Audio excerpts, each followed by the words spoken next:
Okay. In the other session yesterday, we were trying to understand the ways of knowing, right? The ways of cognition according to the epistemological system of Buddhist philosophy, right?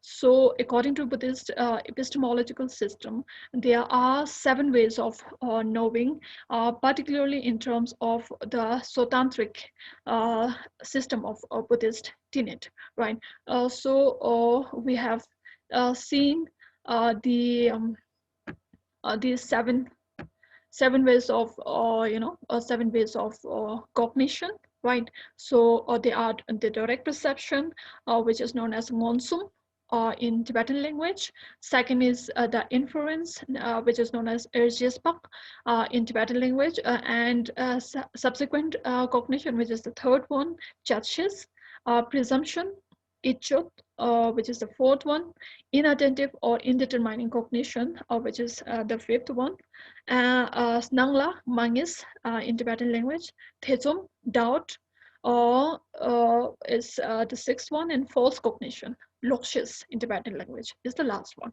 right? So these are the 7 steps or 7 kinds of, or the 7 ways of cognition, right? These are the 7 ways through which we can gain knowledge. These are the 7 kinds of cognition through which we can know some object, right? So yesterday we discussed um, that what cognition actually means, right? So cognition in Buddhist philosophy is a mental activity, right? It is a mental process of knowing something, right? So in terms of in the structure of knowing, we have 2 things, right? One is the knower or the subject, and the known, that is the object, right? The subject and the object, right? Knowing involves 2 things, that is subject and object, right? So yesterday we took an example of knowing the cup on the table, right? So we are perceiving the cup is lying on the table, right? So this perception involves 2 things, right? One is the subject and the other one is the object, right? So that here the subject is the one who is perceiving the cup lying on the table, and the object is the cup lying on the table, right? So subject is the internal aspect of the process of knowing, and the object is the external aspect of the process of the knowing, right? This is, I hope, clear. um, in terms of cognition, there are different levels of cognition. Then we said, different kinds of cognition, right? So we have valid cognition and we have invalid cognition, right? So through the process of knowing, while we are trying to, know something, that knowing, could be valid cognition, that could be invalid cognition, right? That could be a valid knowledge, and that could be a invalid knowledge, right?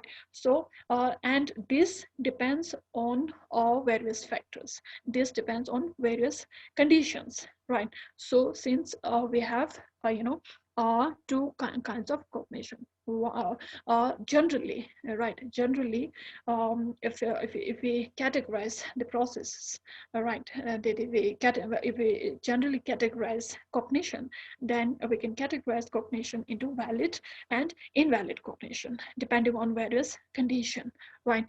So yesterday we saw this, uh, and uh, and then we saw what valid cognition according to Buddhist the epistemological system is, right? So valid cognition, in a valid cognition, we have 2 attributes, 2 characteristics, right? In valid cognition, we need to find two aspects, which are freshness and non-fraudulent, right? The non-fraudulent, or the in undeceiving aspect, and the novelty or the newness, right? So a valid cognition has to bring us, the valid cognition is such a cognition that um, brings us newness in the process of the knowing, right? And it has to be non-fraudulent. It cannot deceive us, right? The knowledge that the cognition that we have just gained in terms of valid cognition has to be non deceiving. It cannot be fraudulent. It has to be non-fraudulent, right? So yesterday we saw what freshness is, right? What does it mean? Or what is the aspect of freshness or newness in terms of the valid cognition, right? And what non-fraudulent or mitulwa, right? So in Tibetan language yesterday we have discussed that valid cognition, it is chadma, right? Dharma, cognition in Sanskrit is pramana, right? So pramana, what pramana is, right? In terms of Buddhist philosophy, is if we say it in Tibetan language, then sartu miluri rikpa, right? Sarpa, it has to be a new knowledge. Sartu, we have, okay, we have a new entrant. Okay. So so valid cognition, right? So valid cognition, it has to be the process of valid cognition. The Sanskrit term is pramana, right? So pramana, according to Buddhist philosophy, has to be a non-fraudulent cognition, right? So the non-fraudulent aspect of the cognition is being accepted by most of the followers of the tenets, but the freshness, the aspect of the freshness, this aspect is being, it is a bit, contradictory, or subject of subject of contradiction, subject of different ways of, there are different ways of interpreting this aspect, right? So some say that a valid cognition does not need to be does not need to bring any newness. It just has to be a non-fraudulent cognition, right? So Sartu Miluve Rikpa, right? Sarpa is the new or the fresh. Sartu Miluva is the non-fraudulent or undeceiving aspect. Sartu Miluve Rikpa is the cognition, right? So valid cognition has to be a cognition that is non-fraudulent, and it has to bring cognition, right? It has to bring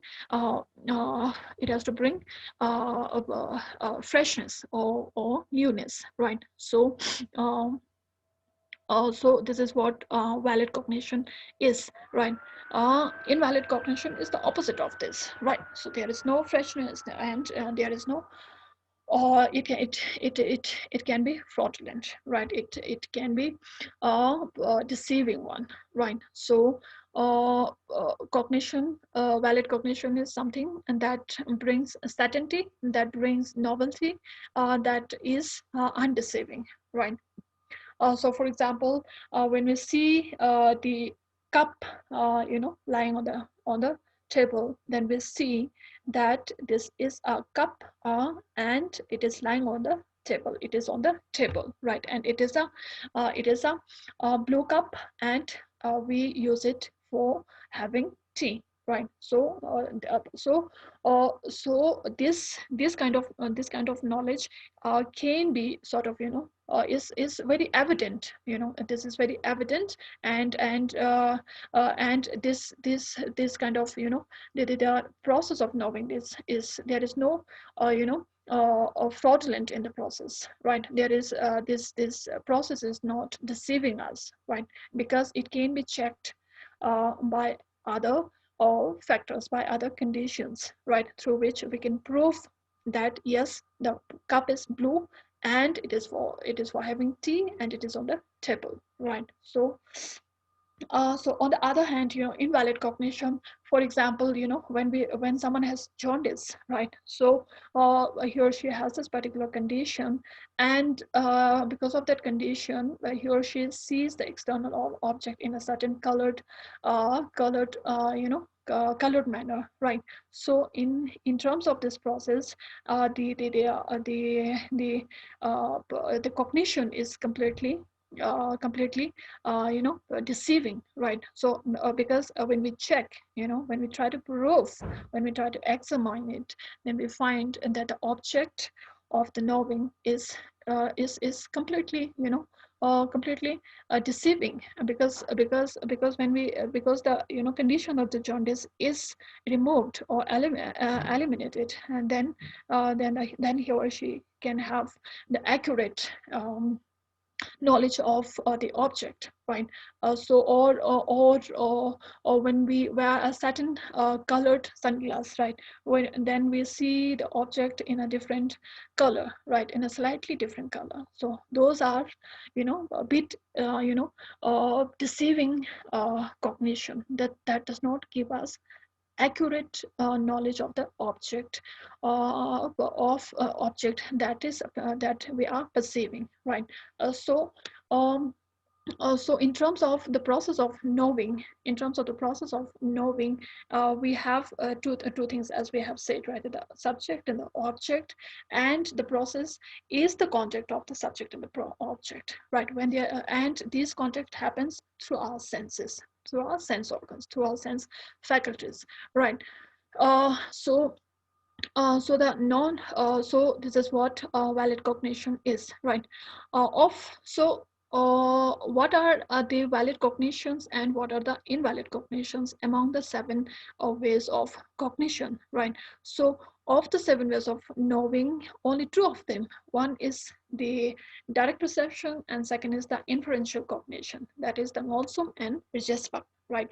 So these are only the two valid source of knowledge, right? These are only two valid source of cognition, right? So the rest of the kinds of cognition are invalid, right? The subsequent cognition is not valid because it is not fresh, right? So we have yesterday we have seen that the subsequent cognition, for example, the subsequent cognition, although there is no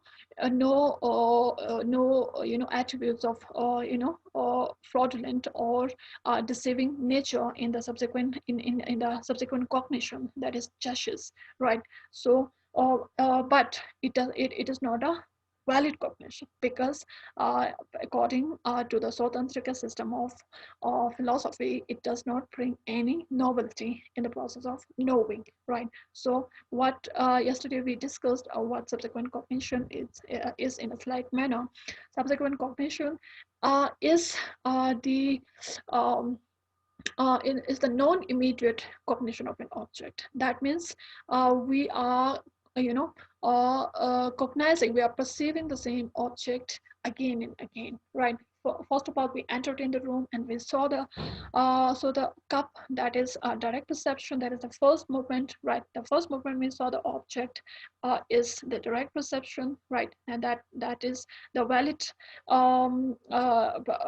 cognition. And when we see it again lying on the table, right? So that becomes the subsequent cognition, right? So that is again invalid cognition because it does not bring any newness or any novelty or freshness in the process of knowing, right? So the non-determining cognition, presumption, and doubt are not valid cognition because they are not decisive, right? Because they are not decisive. Cognition has to be decisive, non-fraudulent, and it has to bring newness or novelty, right? And false or distorted cognition is not valid because it is not accurate, right? The false cognition and distorted cognition is it is obvious by the term that the cognition itself is false, right? So it does not bring us any accuracy, right? It does not give us any accurate knowledge of the object, right?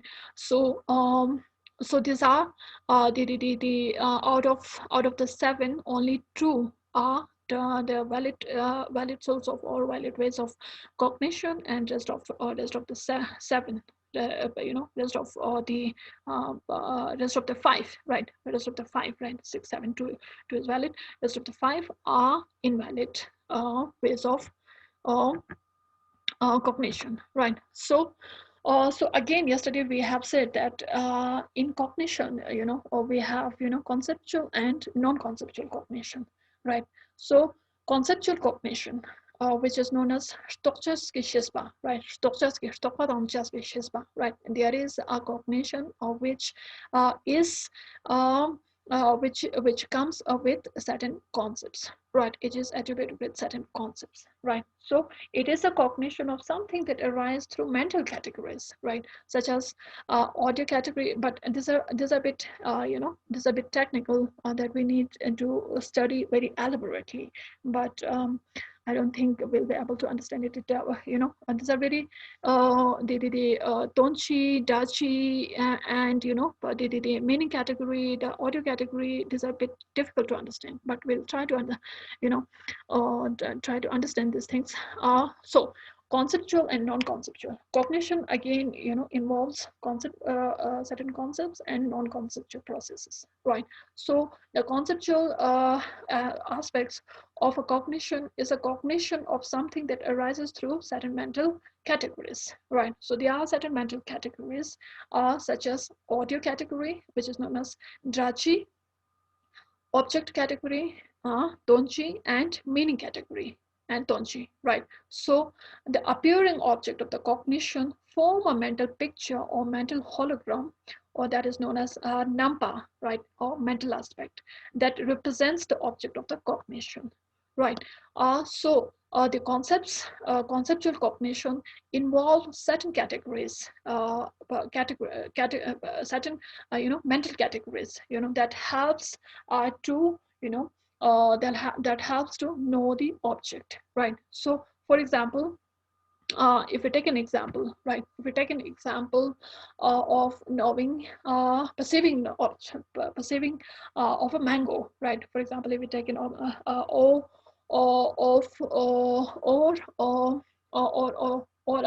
a cow, right? Or a cow, or okay, let's take mango, right?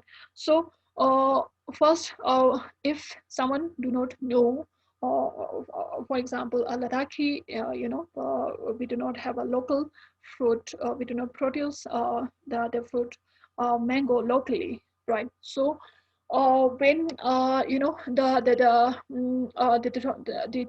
object mango is introduced to to a Ladakhi, to a person, or to a person who has not seen mango earlier, right? So someone will tell, okay, mango is something like this. It has its color is, its color is yellow. It comes in different shapes and sizes, and it is very sweet, right? So it is very juicy. It is so like that, the object of knowledge of the mango is being, described in certain manner, right? So the person just hears, or makes a mental hologram or the mental image of the object of the mango, right? So that is the audio category, the mental hologram that is created in the mind, right? In the mind, through the audio, or the or the sounds, heard through the sense organ of ear, right? So that is daji, right? Da means audio, or the sound, right? Da chi is the category, or the but in general, general term, we can say it as chi is indeed the image, the universal image, sort of, we make a we try to create a certain image in our mind by hearing the description of the mango, but yet we have not seen it, right? Dachi, the object category, donchi, and meaning category, right? So, and then we when we actually if we take a Ladakhi, then when we actually get a mango, in the or when we come to see a mango in the market, right? Or when we go to a certain place where they produce mango, right? And then we come in contact with the object of our knowing, that is mango, right? So when we see the mango, then we try to try to tally our mental hologram, mental image with the object, with the mango that we are seeing in the market, right, or on our plate, right? So that is the meaning category, right? So then we make a certain fixed category in our mind of the mango, right, which is sort of universal, which sort of becomes universal, right? So it is very the samanya in Sanskrit, the concept of samanya, it is very difficult to sometimes it is very difficult to understand also, right? So when we go next in the next market, then we again see the same same object, even if there are different insides, sizes and shapes, right? Or slightly yellowish or not, or it seems to be an object, it seems to be something like mango. Then we uh, immediately says, oh, this is a mango, right? So that is because of our mental hologram, that is because of our mental image, that is because of our mental representation that we have created while created through the mental categories, right? So next time when we go, then we or immediately can recognize, oh, this is a mango, right? So that depends, that process of knowing the mango depends on the concepts, the mental holograms, right? So this is what a conceptual cognition is, if we describe in a general manner. Conceptual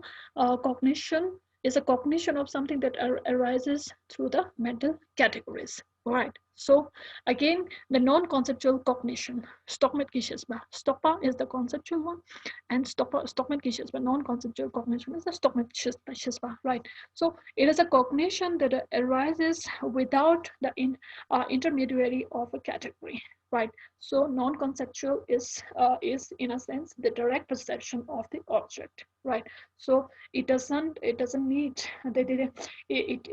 we can say it is the bare perception, the bare perception of an object, since it does not need any mediary, right? It does not need any medium of certain mental categories, right? So non-conceptual cognition, Stockman-Kishespa, is the cognition that arises without the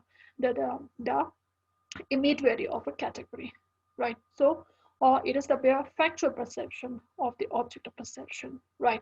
So when we see the mango, right? So, or when we see the cup, right? So for the very first time, we are having the bare perception. We are perceiving the object of our perception in a bare manner, right? In a factual manner, right? That is, we are seeing what actually mango is, right? So earlier, when we earlier, through through the audio category and the object category and all, we have sort of created a certain mental hologram, mental image, right? So that represents the mango, right? But in non-conceptual cognition, we see the actual mango when for the very first time, when we see the actual mango, that is the non-conceptual cognition, right? So this is what conceptual and non-conceptual cognition is, right? Uh, so again, then we have, if you go back to the kinds of perception, then we have direct perception, right? So if we try to understand this, then it is defined as non-deceptive, right? So the direct perception is is a non-deceptive, non-conceptual cognition, right? So since we are directly, barely perceiving the object, right? So it is non-conceptual. In direct perception, monsoon, we the object is just in front of just in front of us, we factually cognizing, we factually knowing, we are having the cognition of the object in a non-immediate or non-conceptual manner, and it has to be non-deceptive, right? So direct perception has to be free of four causes for its deceptiveness, right? So there are different factors, different conditions, or different causes, through which it tends our perception tends to become deceptive, right? So what are the factors, what are the causes through which object object of knowing can become deceptive, right? So yeah, we have four factors, right? We have four conditions, or we have four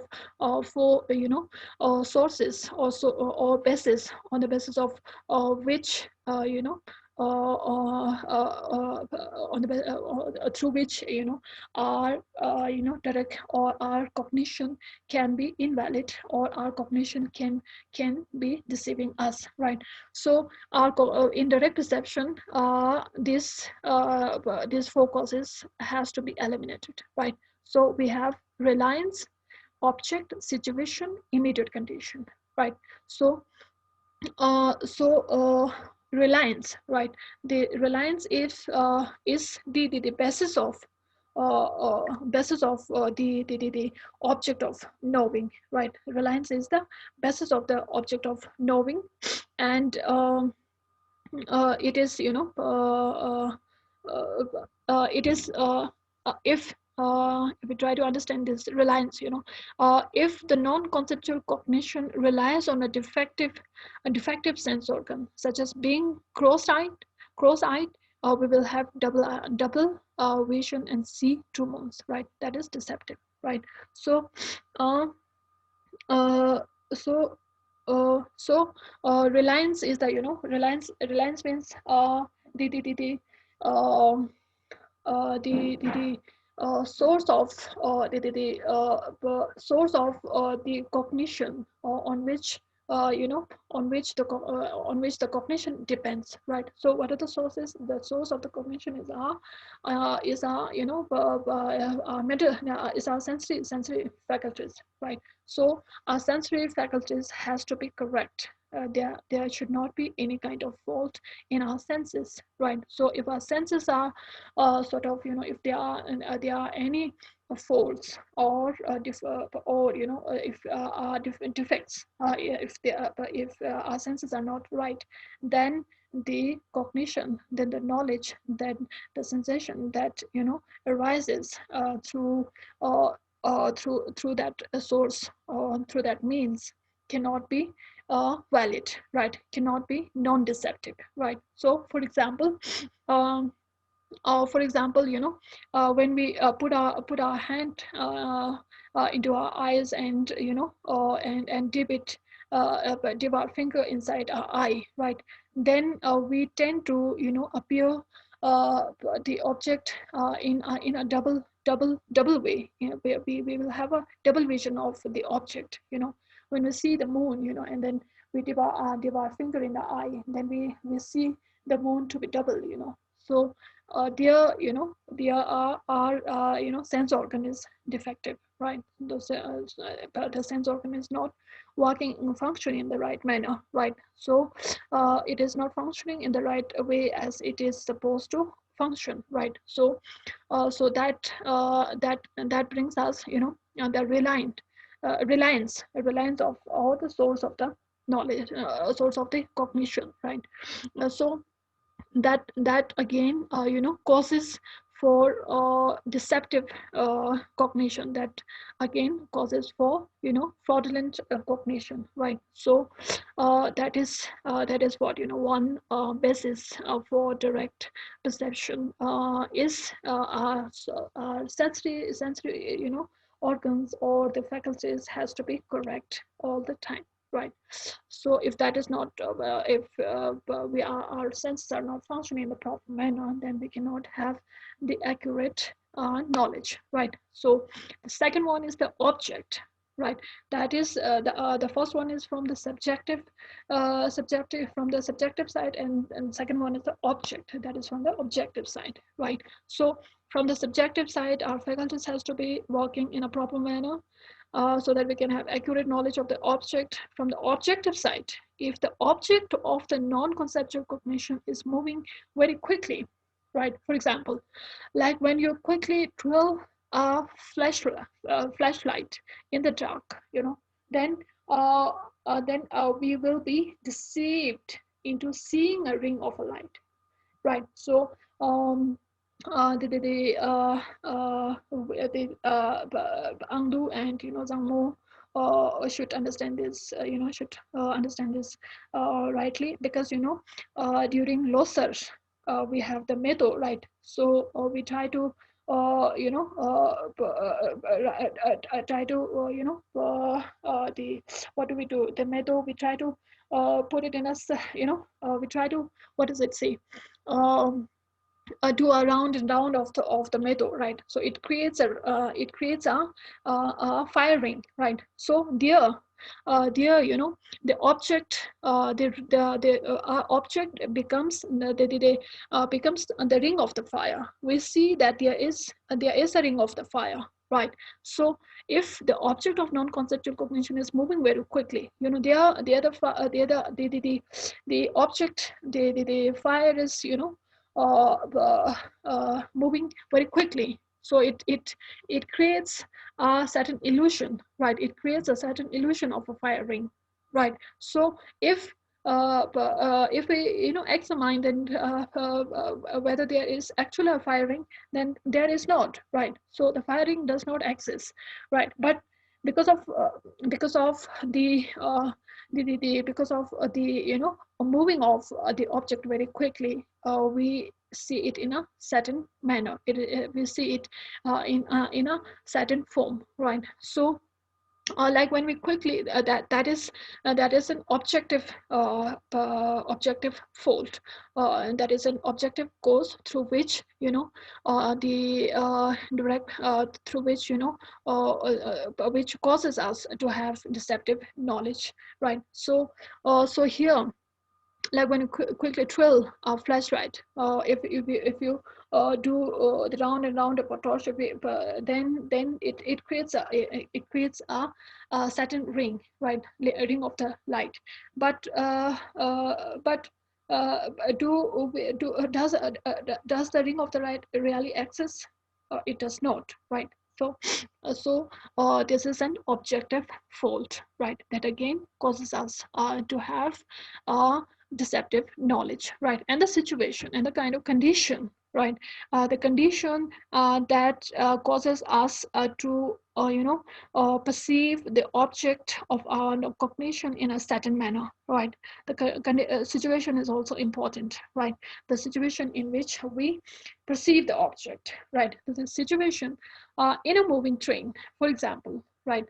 The situation that causes deceiving or inaccurate knowledge can be, we can give the example of a moving train, or when we drive fast, right? On we drive fast, or when we travel in a very fast car, in a moving train, we non-conceptually see the trees outside approaching quickly, right? Obviously, we usually see this, right? We usually observe this, right? So approaching very quickly and then rapidly receding as if moving backward.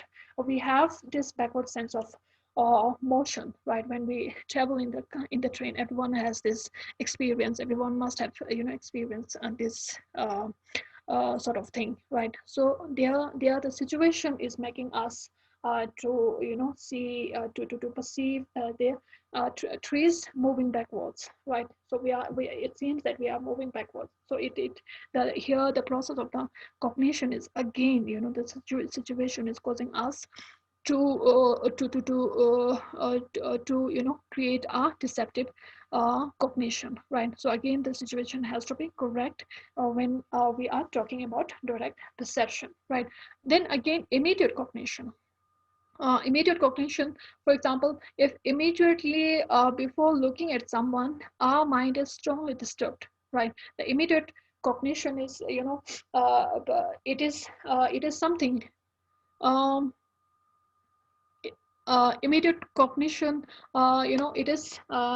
it could be, it could be the subjective condition, the subjective situation, right, in which the process of, the process of cognition is occurring, right? The situation, the third one, it could be from the objective, as well as from the subjective also, but the immediate condition, it is precisely, mostly from the subjective side, right? So for example, to understand this cause, this factor, if immediately before looking at someone, our mind is strongly disturbed, right? For instance, by fear, we may see things that are not there, right? Obviously, we all know, out of anger or out of fear, or we take certain decisions, or we see certain things, right, which are not there, right? So out of fear, when we are alone in the room, right, so then when the windows are closed and outside of the window is completely dark, then out of fear we tend to see certain, appearances near the windows, or around around us, right? So that cognition is because of our own, um, on immediate condition, or immediate certain condition, right? That is of fear, right? So or when we are angry, right? When we are angry, we tend to, sort of immediately become, immediately sort of, when we're angry, we tend to see things in a certain manner, right? For example, when we are angry, then at our friend or at our sibling, right? Then we tend to see, tend to say so many, things which are not supposed to say, right? Which are not correct, which are not accurate to say, right? So that is again because of the immediate condition of our of our mind, right? So again, that the immediate condition of our mind has to be accurate. The situation in which we are perceiving the object has to be correct. The object, the actual object that we are trying to understand, has to be accurate, and the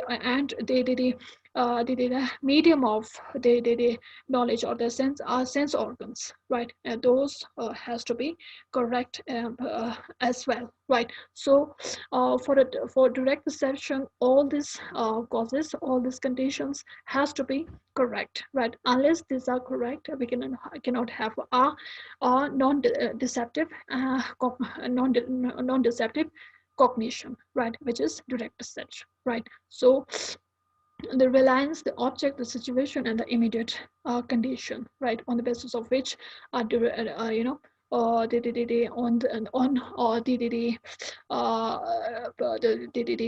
does it say, on the removal of which, right, or on the correction of which, causes us to have a non-deceptive or accurate, decisive knowledge, right?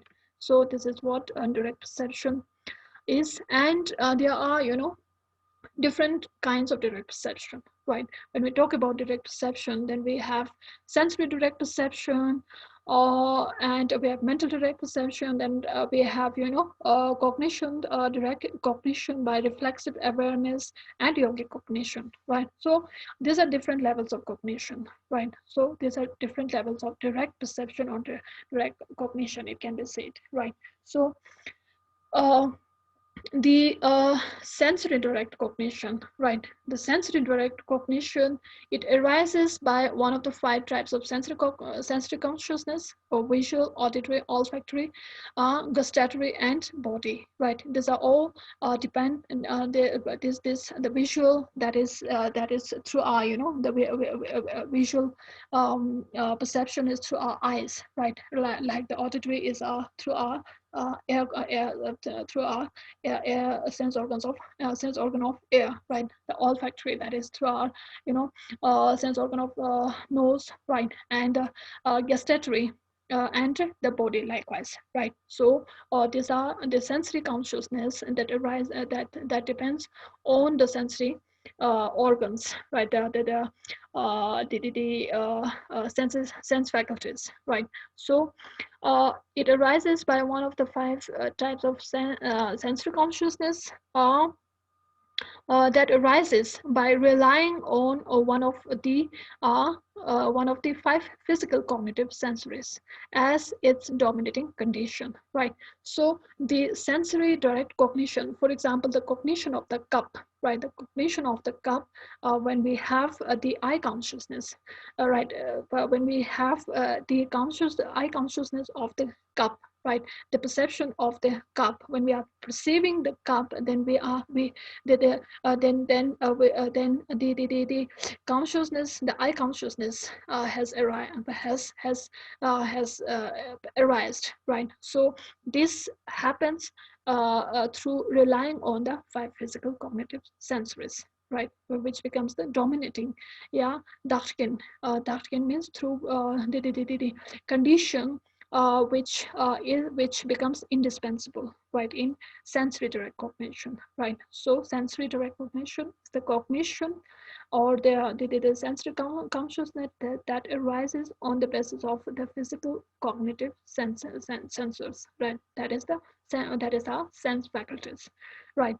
So a dominating condition for a condition is that which determines what kind of cognition it is, right? Obviously, dominating condition means, that actually differentiates the kind of cognitions that we are having, right? If we are seeing through our eyes, then we will have sensory sensory consciousness of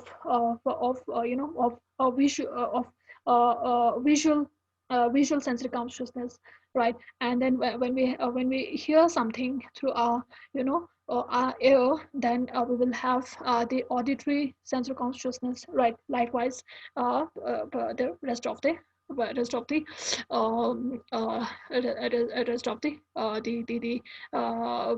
physical cognitive sensors that cause to arise the sensory consciousness of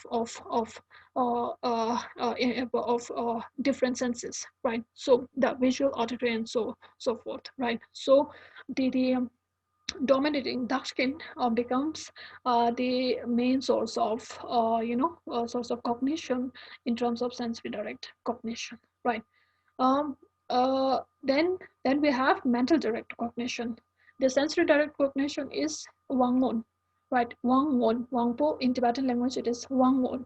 Wangpo means the sensory organs. Wangmon means the direct cognition, right? So which the cognition that depends on our sensory organs or sense faculties for its arousal, right? And then we have Itmon, that is mental direct cognition, right? It arises by relying on a mental cognitive sensor as its dominating condition. The mental sensor of a cognition refers to the immediately preceding moment of a consciousness, right? So when we, for example, when we see the cup, right? When we see the cup, then we create this mental image of the cup, right? So it won't is the is it is the cognition of that particular consciousness, right? Okay, there is a process. There is a process through which okay there is a process through which in which it sorts of it registers the sensory consciousness, right? So okay, we have sort of the eye consciousness of perceiving the cup on the table, right? So it is sort of registering the cognition, registering the sensory consciousness, right? So it is again immediately preceding movement of a consciousness, right? So for the first movement, when you see the cup, it is the sensory. For the first movement, it is the sensory, and then it becomes sort of, conceptual, conceptual cognition. The mental direct cognition, it's also become mental the conceptual cognitions, right? In which we sort of, see see the we sort of register the consciousness, the eye consciousness of the of perceiving the object, right? So this is what mental direct cognition is. The itgon, right? Wangon, itgon, rangrik. Third one is the rangrik cognition by reflexive awareness, right? So the rangrik uh, Rangrik also usually, Rangrik is something, but it is a different aspect of consciousness, or the mind, right? Which the Sotantric and the Yogacharik Buddhist, the mind only Buddhist school, I think, they accept the Rangrik. There is a certain aspect, certain, attribute of the mind, and that, cognizes itself. The mind cognizes itself. This aspect is known as Rangrik, the reflexive awareness, right? So it arises by or through objectifying the mental holograms or images as its object, right? So the Rangrik, when we register, when it sort of, the object of this cognition by reflexive awareness becomes the mental holograms, or the concepts, or the images, right? Which that represents the external object, right? So we have a certain mental image of the cup, right? So we have a certain, mental hologram of the cup, and this sort of, this reflexive awareness sort of,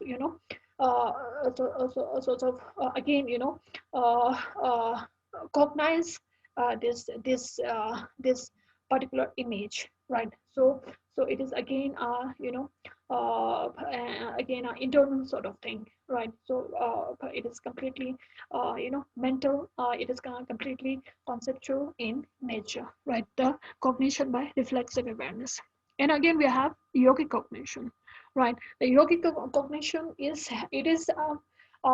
certain cognition. It is a certain cognition, the which not every common people has, right? So this kind of cognition can be attained depending on the meditative states of insight of a yogic person, right?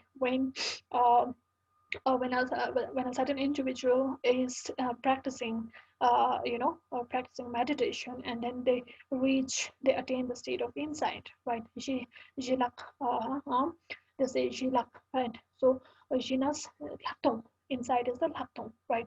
So they tend to attain a certain state of meditation, which is called insight, and in that process of insight arises a certain kind of cognition. That cognition is called in the yogic cognition, right? So this cognition we usually is found among the yogic person, right? So basically, this cognition is the cognition of the reality, right? So cognition of the understanding of the reality of things, right? So this is what yogic cognition is. In Tibetan language, it is known as Narjul Ngolsum. Narjul here means yogic person, right? Narjul Ngolsum. The kind of cognition that a yogic person has, right? It is known as yogic cognition, right? So again, then the second one is the inferential cognition, right? The second kind of cognition is inferential cognition, right? So inferential cognition is a valid conceptual cognition of an obscure object, right? Which is not clear to us, right? Or which is not directly, which cannot be perceived directly, right? So inferential cognition is a valid conceptual cognition of an obscure or extremely obscure fact through reliance on a correct line of reasoning as its basis, right? So, are you guys following me? I mean, are you guys getting me? Am I able to make sense?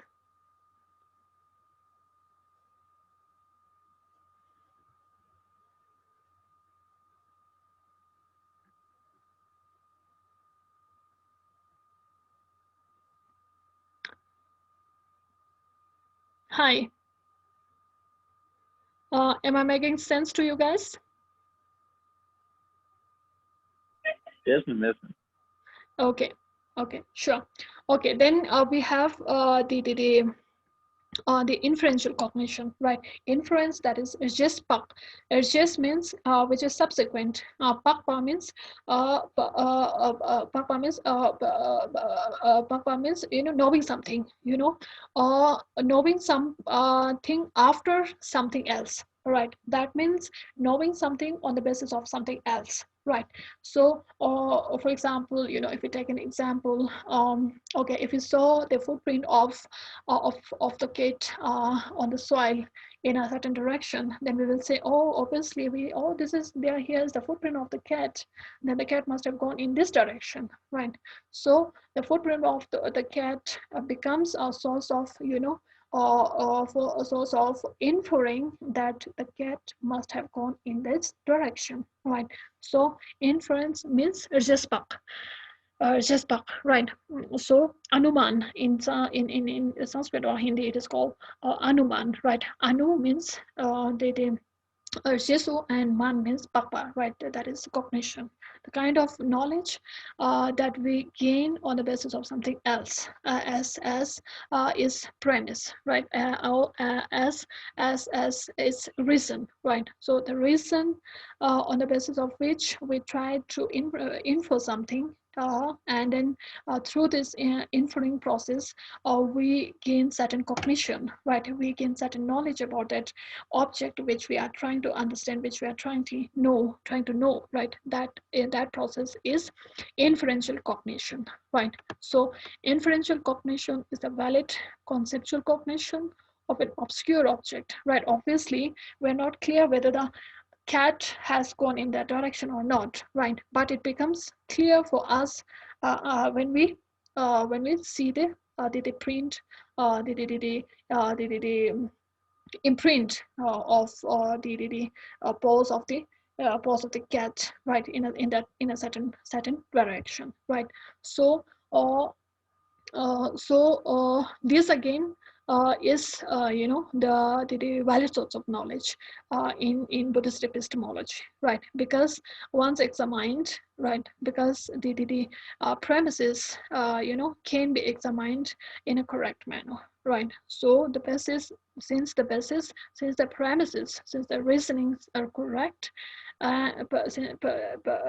which leads towards accurate cognition, right? Towards gaining a correct or valid knowledge, right? So inference is a certain inference is the cognition, right, of an obscure object, of an extremely obscure. It could be an extremely obscure, for example, like rebirth, like rebirth, the process of rebirth, or on the next birth, right? Who can see? No one can see that we will take birth again, right? So there is a next birth, right? So the next birth cannot be seen directly, right? So we understand, we come to know that there is a next rebirth on the basis of different reasons, right? So that again becomes an inferential cognition, right? So that kind of cognition is called inferential, which is inferential cognition, right? And then again we have subsequent cognition, right? Subsequent cognition that is judges, right? Subsequent cognition, yesterday we have discussed is, subsequent cognition is an invalid cognition, or invalid awareness, that apprehends what has already been apprehended, right? We already have said that subsequent cognition judges is not a cognition, and that gives us novelty,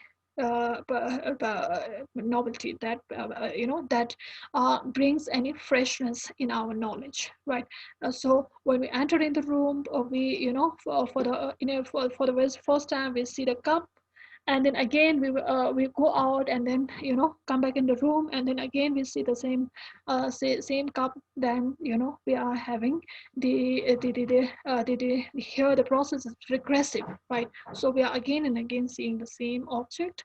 So then obviously that is not giving any novelty to our, that is not adding anything to our knowledge, right? Okay, the cup is lying on the table, so yes, it is lying on the, it was lying on the table yesterday also, and then it is again lying on the same table in the same manner, same color, right? Same shape, right? So so it is not adding any newness to our knowledge, right? So that is what subsequent cognition is, right? So it is invalid because it doesn't bring any freshness, it doesn't add anything in the process of our knowledge, right? So invalid awareness that apprehends what has already been apprehended, obviously, right? It is accurate and decisive. Yes, obviously it is accurate, it is decisive, but it is invalid in the sense it does not bring any novelty, right? It is accurate. Obviously, the cup is lying on the table. It is blue in color. Yes, it is accurate. It is decisive, right? But it is not a valid way of knowing because it is not fresh. That means it depends on the immediately preceding cognition of the same object, right? Again and again, there is a regressive process, right? So again and again, we are seeing, we are perceiving the same object, right? So, or the object as immediate condition for its clarity and apprehension. It lacks the power to establish its own freshness, right? So obviously, when we are seeing the same object again and again, then there is no freshness. So it is an invalid source of cognition, right? So this is what subsequent cognition is, right? Then again, we have indetermining cognition, right? Indetermining cognition, that is uh, the I think indetermining cognition is snangla mangis, right? Snangla mangis. Snangla means perceiving, mangispa means which is not certain. The perception which is not certain to us, right? We have a perception. Yesterday we have given the example of one example, right? I hope you guys remember that. So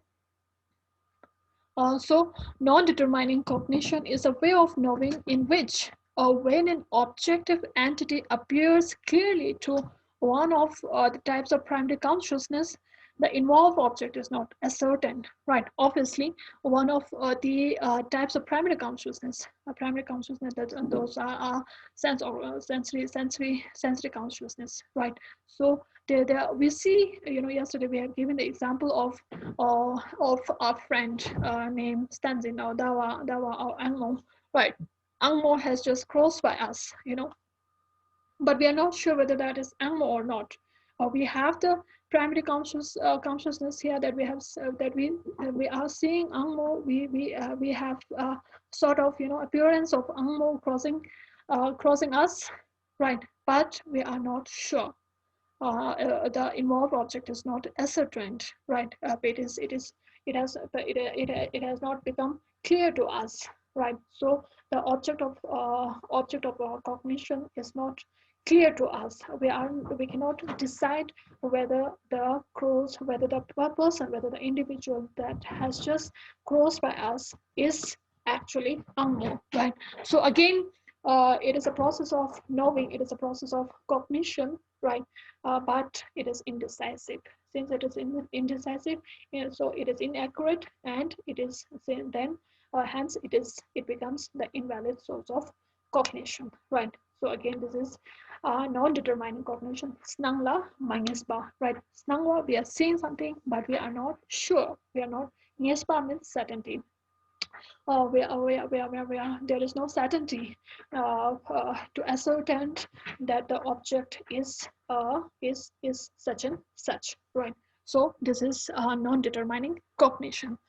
And again, then we have presumption, right? Presumption is sometimes presumption is if we say it in a in a general manner, then presumption is something that in the process it is a mental activity. In the process we tend to tend to go in the right direction of gaining knowledge, right? But we are not again certain about that particular thing, right? It could be right, right? So presumption is an invalid way of knowing that takes its object correctly and conceptually cognizes it freshly, right? So for example, when we have the mental category when of mango, right? And then we go to the market, and then we see an object which tallies with our mental hologram, with our mental image of the of mango. Then we tend to say, oh, this is mango, right? But in that situation we are not actually decisive. We cannot actually decide that this is actually mango. The thing that we are cognizing, the thing that we are perceiving is actually mango, but we are actually going in the right direction of knowing the object in a correct manner, right? But still we are it is indecisive. So it is an invalid source of it is an invalid way of knowing, right? So like inferential cognition here, it freshly reaches a correct conclusion, but without really understanding it or knowing correctly why it is true, right? So sometimes sometimes the perceiving of the object which is similar to the mental image of the mango in our mind, we on the basis of that mental category dachi, which is known as dachi, on the basis of that mental category or audio category which we have said, right? So on the basis of that we try to infer that okay, this is a mango, but we are still not sure, right? So the presumption is again an invalid source of knowledge. Therefore, because it is not decisive, it is not a valid way of knowing something, right? Ichut, right? It is in Tibetan language, it is known as ichut, right? So again, in determining cognition, we have just in determining cognition, we have just discussed it. It is a mental factor that can accompany the conceptual cognition of some object and wonders about two conclusions concerning its object, right? Ichut, and then we have what? Mhm. Written it, Ichut. Um, presumption in determining cognition. Oh yes, in determining cognition is we already have discussed it. No, it is a cognition in terms of which we are not sure about which we are not sure, right? So this is indeterminate cognition in which we have two sorts of two sorts of our mind is in a sort of dilemma, right? So this is again the uncertainties is there, right? And then we have the doubt, and then we have the doubt, right? Is a way of knowing that is deceived with respect to its appearing object. It mixes and confuses its appearing object with the actual objective entity that is that it that that is involved that is its yes that is its involved object, right? So on the other hand, false cognition is a way of knowing that takes its object incorrectly. Exactly, yes. Also again again the doubt, thetsum again. Doubt is again it could be a doubt which goes towards a positive manner, or it can go towards a negative direction also, right? So it confuses, our mind becomes confused in terms of the appearing object, right, or with the actual object. Yes, okay. uh, for example, the dilemma could be, something, something, for example, uh, when Islam among us and doubting, it is bit, there is a thin line between Islam among us and doubt, right? So Islam among us, we are sort of completely indecisive, and also in doubt we are again, indecisive um, about the object, right? But in terms of doubt, the object can be clear to us. We can say that, okay, this is Stanzin, this is Angbo passing by us, but still without, right? But still without. But in Snarl among us, but yes, there is a quick appearance of an individual, crossing by, right? So there is a thin line between doubt and indeterminate cognition, right? So this is what, the confusing nature of our process of cognition, that is doubt, right? And again, the false cognition, that is loquacious means lokpa means the false one, by the cognition, loquacious. This is again, taking the object completely in a incorrect manner, right? For example, in this picture, we have the example of taking the rope to be a snake, right? So when we go in a, when we go through a street which is bit dark and there is no clear light, right? And there is a rope lying on the road, right? And then because of certain conditions, we tend to, because of our fear, condition of fear, right? So and the situation in which the rope is appearing is not clear, right? So we tend to take the rope to be a snake. We tend to impose the snake on the rope, right? So the object is completely taken in a different manner, completely perceived in a wrong manner, right? So the false cognition. So here the in terms of the false cognition, the ordinary beings and the arahat, or the bodhisattvas and the enlightened beings, it says that, that we the ordinary beings are completely under the false cognition, right? Kunzotemba, the phenomena are, seen into category, right? Demba, the truth, the condition of the reality of the nature of the reality can be seen in two categories. One is the Kunzuptemba, the conditional truth, and the other is the ultimate truth, right? So we have the false cognition of the ultimate truth, layered in the conventional truth, right? So here the conventional, we are completely, our cognition is diluted by the conventional truth, but it is a truth in terms that the arahats are seeing it to be a true, right? The unenlightened beings, the ordinary beings, are actually taking it to be a a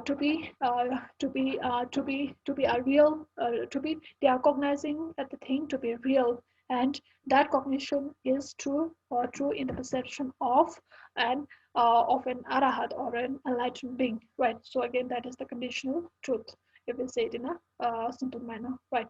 So this is what, all these ways of cognition are very important components, to understand. We need to understand these ways of knowing, so that we, in terms of understanding the nature of reality, right? So the realization of, so we can understand the stages of the realization of the truth very um, clearly, right? So we talk about the direct, cognition of, or the we talk about the direct realization of the truth.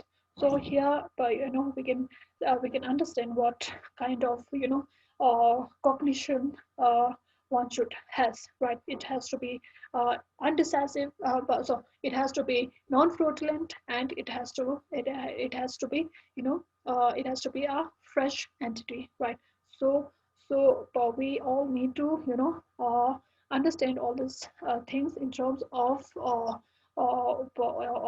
realizing the depending nature of things also, and in terms of the realization of emptiness, right? In terms of the realization that where one attains or through or through various stages of meditation, or various stages of the practice of the teaching, right? So this is one way of understanding their stages, or the kinds of cognition, which is known as Lorig-Dun, right? So this is the Lorig-Dun is the Tibetan term for the 7 kinds of cognition. So this is what we are supposed to, or discuss in this session in a simple manner. So if we have any question, then we can sort of take the queries. Although it is 7, it's about to 7, it's 6:50. So